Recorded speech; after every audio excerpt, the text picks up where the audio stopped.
Sorry, it's been a couple days since I posted a video. I had to go down to the state capitol because I need a haircut, and that's the only other way I know how to get a haircut. The scissors and trimmers in my house aren't gonna hold themselves. 101 degree fever, just went down there and yelled. Hopefully the governor gets the message.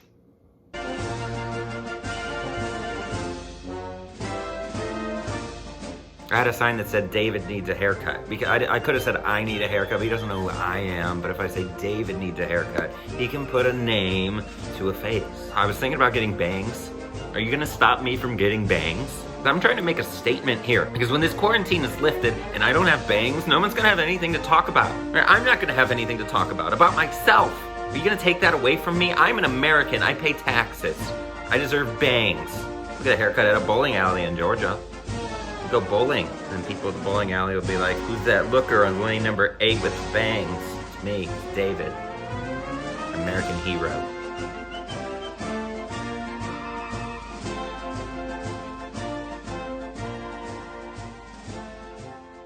Today I want to talk about your brain. Not your brain personally, but like everybody's brain. Our collective brains. Human brains. Today I want to talk about human brains. Our actions are determined by the brain's two dueling components, Democrat and Republican. Our knee-jerk emotional system and our rational cognitive system. When was the last time you thought about your rational cognitive system? How often do you think about your brain? You ever just sit down and think about how crazy it is that the most powerful computer in the world is in your head? You ever think about that?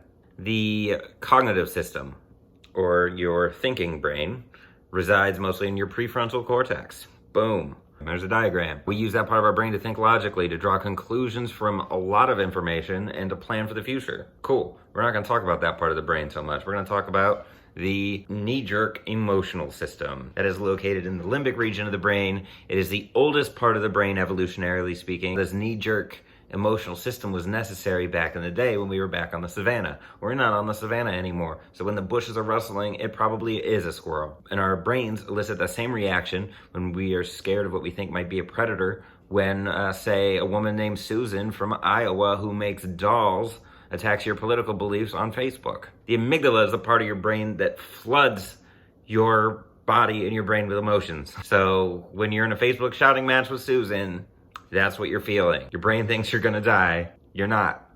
Unless Susan has some kind of weird vendetta and those dolls that she's making have your face painted on them. That's what that headache is, David. In the modern world, life's problems are much more complicated than what the amygdala interprets. That thing is old news. It's on dial-up.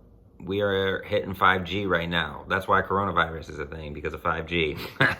And the amygdala tends to take over unconsciously. You don't even know what's happening. All of a sudden you start getting mad at somebody. Your prefrontal cortex knows, maybe we should take a step back and look at this from a different point of view. So allow the thinking part of your brain to take over. When you start to feel those unfounded emotions, take a second and think to yourself, like, maybe I can take a minute and think about what's really happening here and what I can do next rather than fly off the handle again.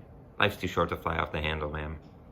You have an opportunity to connect with other people, and it's hard to connect with other people when you're being logical and they're being emotional, or the other way around. So how can you make that connection? You gotta shut off the amygdala and start talking to your prefrontal cortex. You ever think about that? Thanks for watching. I hope you enjoyed that video. If you enjoyed it, hit the like button, share it with your friends. I'm just trying to bring some happiness into the world when it seems like there's so much negativity and pessimism. We need to be able to take a step back.